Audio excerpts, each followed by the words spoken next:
Less than $100 for a flight to cross the Atlantic. Wizz Air finally moves on the USA. Welcome to Aviation Addict, the channel about aviation. For years, it's been the biggest rumor in budget aviation. When will the purple planes cross the Atlantic? Wow, the rumors stop today. As of January 2026, Wizz Air UK has finally filed paperwork with the US Department of Transportation to begin operations to the United States. This is not a drill, the application is in. But here's the $1,000,000 question. Can you actually survive a 7-hour flight across the ocean in an ultra low cost narrow-body? And this, the tech inside the new A321XLR, good enough to make this profitable when others have failed before. Let's dive into the filling the aircraft in the strategy. First, let's look at the receipts.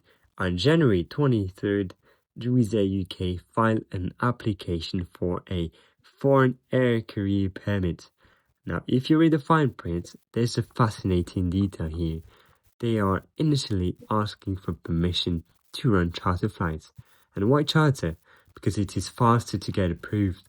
With the World Cup coming to North America this summer, they likely want to cash in on moving large groups of fans immediately. But also, they explicitly ask for the flexibility to switch to scheduled passenger flights later without filing a new application. They're laying the groundwork for a permanent scheduled service between London and the United States of America. Now, for the tech enthusiast, how is this even possible? The secret weapon is the Airbus A321XLR. XLR stands for extra long range. This single-aisle jet has a range of 4,700 nautical miles, and to put that in perspective, it can easily up from London to New York, Boston, or even Philadelphia without stopping for fuel, even with strong Atlantic headwinds. But the real tech story is the economics. Legacy carrier will fly wide bodies like the 787 or the Airbus A350. These planes are heavy, have huge crews, and are very expensive to run.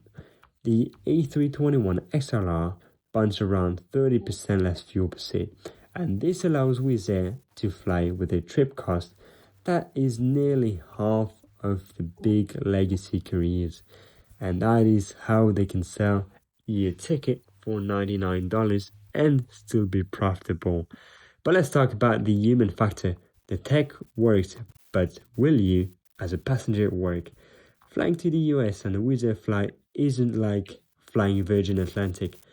We're talking about 7 to 8 hours in a non-reclining slimline seat.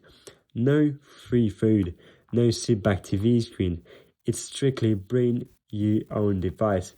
However, the XLR does feature Airbus new cabin, which means larger overhead bins and better pressure humidity settings to reduce jet lag.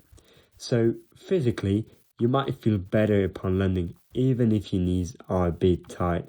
So why now? Because Wizz Air has recently scaled back growth in the Middle East due to regional tensions. They have these high-tech, long-range jets sitting there and they need a new market, and the Atlantic is the most lucrative route in the world. So what's my opinion on it? Wizz Air isn't trying to steal business travelers from British Airways. They're trying to create a new market. People who wouldn't fly to New York at all because it was too expensive.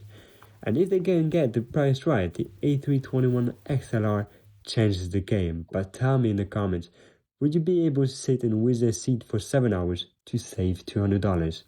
In any case, if you like this video, like and subscribe to the channel if you haven't already done it. In the meantime, fly safe and see you soon.